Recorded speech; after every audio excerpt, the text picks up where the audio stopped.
Hello everybody, my name is the Ultimate Starman, and welcome back to Let's Read Warriors Into the Wild. 7 months ago, I started this series with the prologue. Now I'm going to be continuing it with the first chapter. But first, a small update. I was not planning to continue anything until I got more equipment, like a better computer and other stuff. But I figured, well, since this only uses my microphone, I might as well start Warriors again. So, although they may not be the most frequent updates because I am really lazy, I see how it goes, and if it goes well, then I might continue it up until the end, for all I know. Without further ado, however, let's begin with Chapter 1. It was very dark. Rusty could sense something was near. The young tomcat's eyes opened wide as he scanned the dense undergrowth. This place was unfamiliar, but the strange sense drew him onward, deeper into the shadows. His stomach growled, reminding him of his hunger. He opened his jaws slightly to let the warm smells of the forest reach the scent glands on the roof of his mouth. Musty odors of leaf mold mingled with tempting aroma of small furry creature. Suddenly, a flash of gray raced past him. Rusty stopped still, listening. It was hiding in the leaves less than 2 tail lengths away. Rusty knew it was a mouse. He could feel the rapid pulsing of a tiny heart deep within his ear fur. He swallowed, stifling his rumbling stomach. Soon his hunger would be satisfied. Slowly, he lowered his body into position, crouching for the attack. He was downwind of the mouse. He knew it was not aware of him. With one final check on his prey's position, Rusty pushed back hard on his haunches and sprang, kicking up leaves on the forest floor as he rose. The mouse dived for cover, heading towards a hole in the ground, but Rusty was already on top of it. He scooped it into the air, hooking the helpless creature with his thorn-sharp claws, flinging it up into a high arc onto the leaf-covered ground. The mouse landed, dazed but alive. It tried to run, but Rusty snatched it up again. He tossed the mouse once more, this time a little farther away. The mouse managed to scramble a few paces before Rusty caught up with it. Suddenly, a noise roared nearby. Rusty looked around, and as he did so, the mouse was able to pull away from his claws. When Rusty turned back, he saw it dart into the darkness among the tangled roots of a tree. Angry, Rusty gave up the hunt. He spun around, his green eyes glittering, intent on searching out the noise that had cost him his kill. The sound rattled on, becoming more familiar. Rusty blinked open his eyes. The forest had disappeared. He was inside a hot and airless kitchen, curled up in his bed. Moonlight flittered through the window, casting shadows on the smooth, hard floor. The noise had been the rattle of hard-dried pellets of food as they were tipped into his dish. Rusty had been dreaming. Lifting his head, he rested his chin on the side of his bed. His collar rubbed uncomfortably around his neck. In his dream, he had felt the fresh air ruffling in the soft fur where the collar usually pinched. Rusty rolled onto his back, savoring the dream for a few more moments. He could still smell the mouse. It was the 3rd time since full moon that he'd had of this dream, and every time the mouse had escaped his grasp. He licked his lips. From his bed he could smell the bland odor of his food. His owners always refilled his dish before they went to bed. The dusty smell chased away the warm sense of this dream, but the hunger rumbled in his stomach. So Rusty stretched the sleep out of his limbs and padded across the kitchen floor to his dinner. The food felt dry and tasteless on his tongue. Rusty reluctantly swallowed one more mouthful. Then he turned away from the food dish and pushed his way into the cat flap, hoping that the smell of the garden would bring back the feelings from his dream. Outside, the moon was bright. It was raining lightly. Rusty stalked down to the tiny garden, following by a starlit gravel path, feeling the stone cold and sharp beneath his paw. He made his dirt beneath a large bush with glossy green leaves and heavy purple flowers. their sickly sweet scent cloyed the damp air around him, and he curled up his lip to drive the smell out of his nostrils. Afterward, Rusty settled down on top of the posts in the fence that marked the limits of his garden. It was his favorite spot, as he could see right into the neighboring gardens as well as the dense forest on the other side of the garden fence. The rain had stopped. Behind him, the close-cropped lawn was bathed in moonlight, but beyond his fence, the woods were full of shadows. Rusty stretched his head forward to take a sniff of the damp air. His skin was warm and dry under his thick coat, but he could feel the weight of raindrops that sparkled on his ginger fur. He heard his owners giving him one last call on the back door. If he went with them now, they would greet him with gentle words and caresses, and welcome him onto their bed, where he would curl, purring, warm in the crook of a bent knee. But this time, Rusty ignored his owners' voices and turned his gaze toward the forest. The crisp smell of the woods had grown fresher after the rain. Suddenly, the fur on his spine prickled. Was there something moving out there? Was something watching him? Rusty stared ahead, but it was impossible to see or smell anything in the dark, tree-scented area. He lifted his chin boldly, stood up, and stretched, one paw gripping each corner of the fence post as he straightened his legs and arched his back. He closed his eyes and breathed in the smell of woods once more. It seemed to promise him something, tempting him onward into the whispering shadows. Tensing his muscles, he crouched for a moment. Then he lightly leapt down into the rough grass on the other side of the garden fence.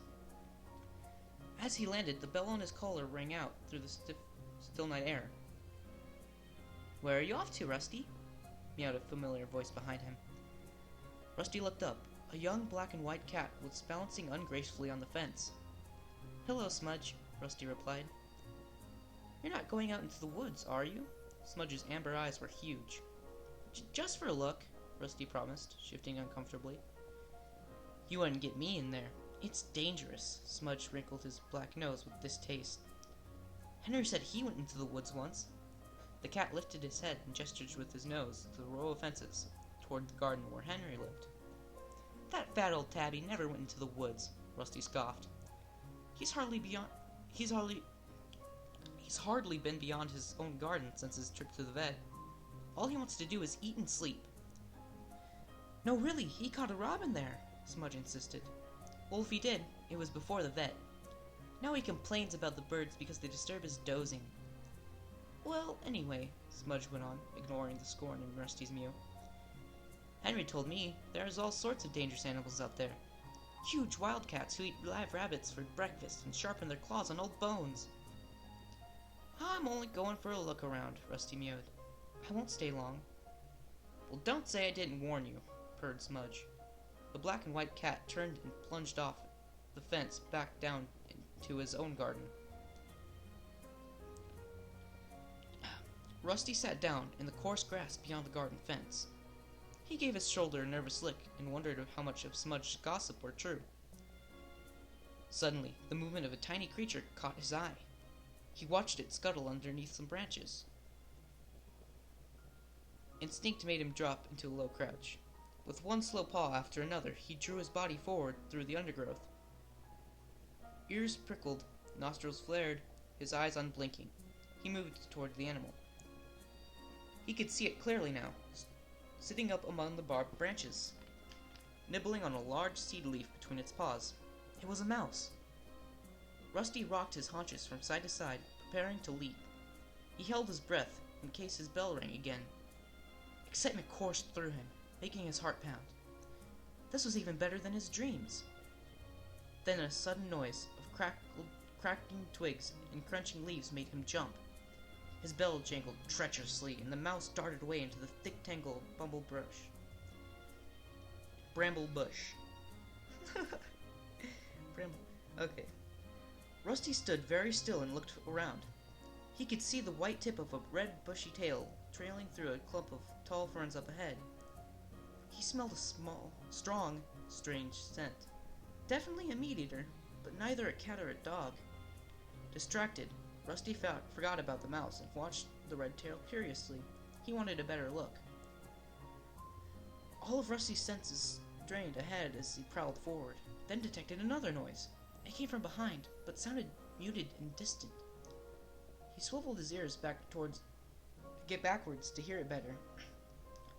Paw steps? He wondered, but he kept his eyes fixated on the strange red fur up ahead and continued to creep onward. It was only when the faint rustling behind him became a loud and fast-approaching leaf crackle that Rusty realized he was in danger. Excuse me for a second. That should be better. The creature hit him like an explosion, and Rusty was thrown sideways into a clump of nettles. Twisting and yellowing, he tried to throw off the attacker that had fastened himself to his back. It was gripping him with incredibly sharp claws. Rusty could feel spiked teeth prickling in his neck. He writhed and squirmed from whisker to tail, but he couldn't free himself. For a second, he felt helpless. Then he froze. Thinking fast, he flipped over onto his back. He knew instinctively how dangerous it was to expose his soft belly, but it was his only chance. He was lucky. The ploy seemed to work. He heard a beneath him as his breath was knocked out of his attacker. Thrashing furiously, Rusty managed to wriggle free. Without looking back, he sprinted towards his home.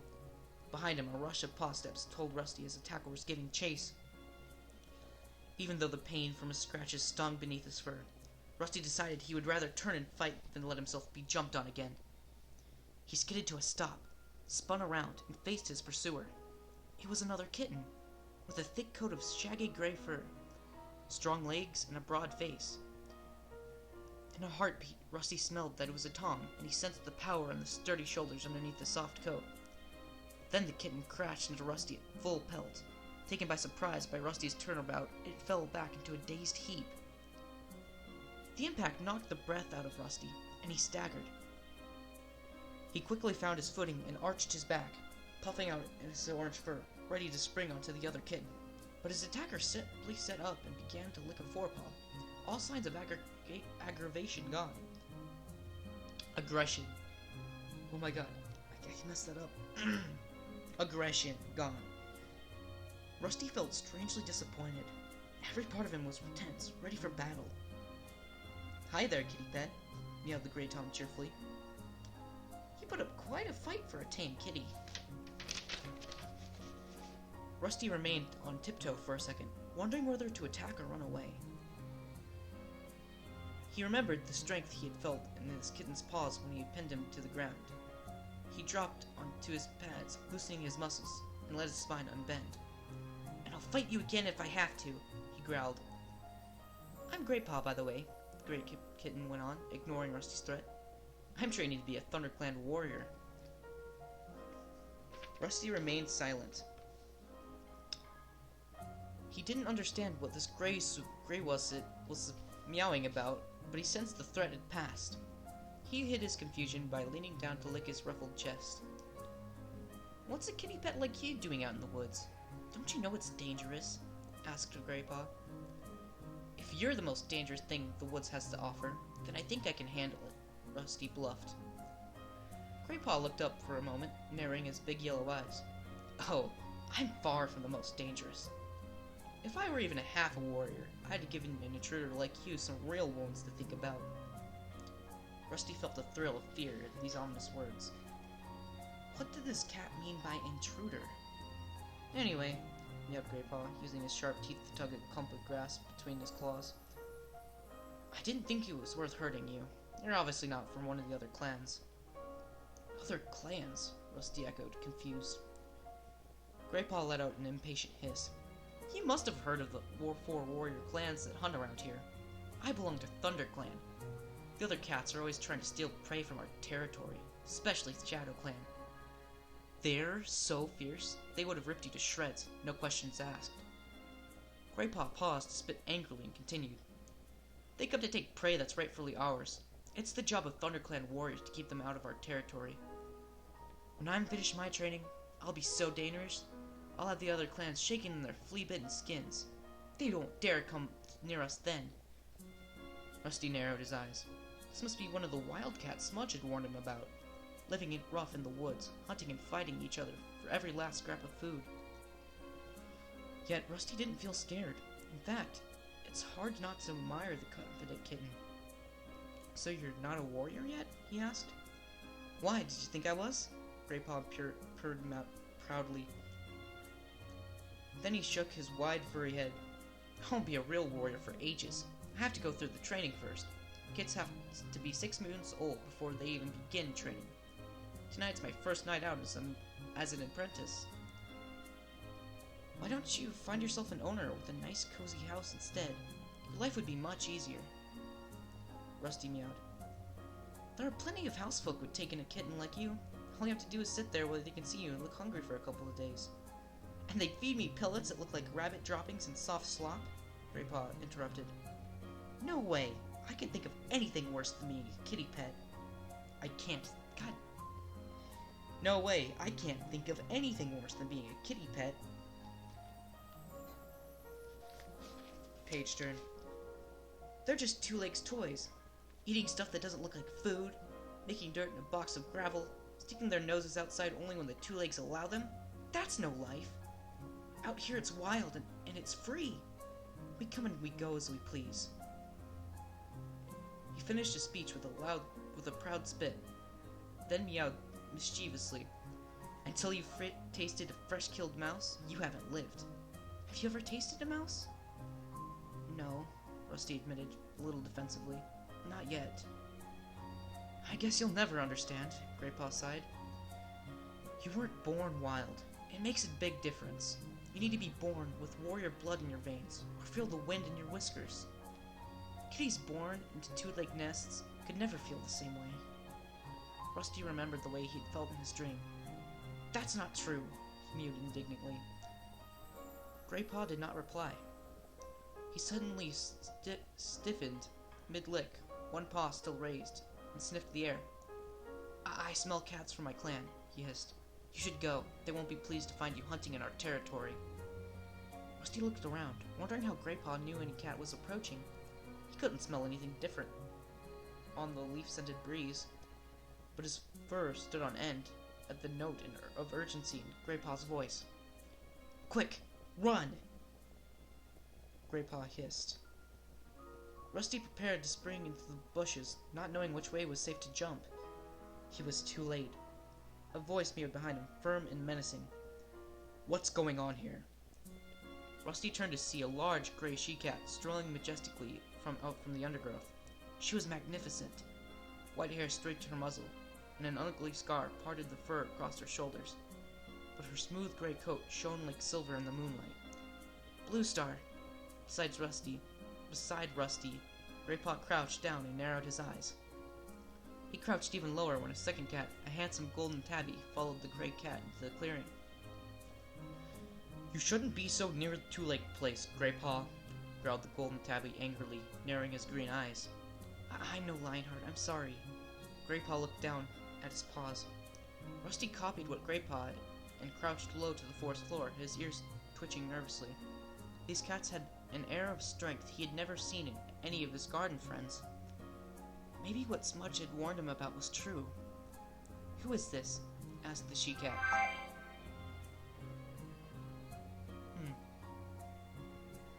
Well, if you guys heard that, I'm sorry. Just something on the computer. Where was I? "Who is this?" asked the she-cat. Rusty flinched as she turned her gaze on him.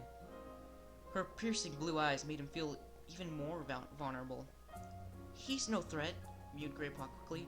"He's not another clan warrior, just a two-leg pet from beyond our territories." Just a two-leg pet. The words inflamed Rusty, but he held his tongue. The warning look in Bluestar's stare told him that she had observed anger in his eyes, and looked away. And he looked away. "This is Bluestar. She's the leader of my clan." Graypaw hissed to Rusty under his breath. "And Lionheart, he's my mentor, which means he's training me to become a warrior." "Thank you for the introduction, Graypaw," meowed Lionheart coolly. Bluestar was still staring at Rusty. "You fight well for a two-leg pet," she meowed. Rusty and Greypaw exchanged confused glances. How could she know? We've been watching you both, Bluestar went on, as if she had read their thoughts. We wondered how you would deal with an intruder, Greypaw. You attacked him bravely. Greypaw looked pleasure at Bluestar's praise. Sit up now, both of you. Bluestar looked at Rusty. You too, Kitty Pet. He sat up immediately and held Bluestar's gaze evenly as she addressed him.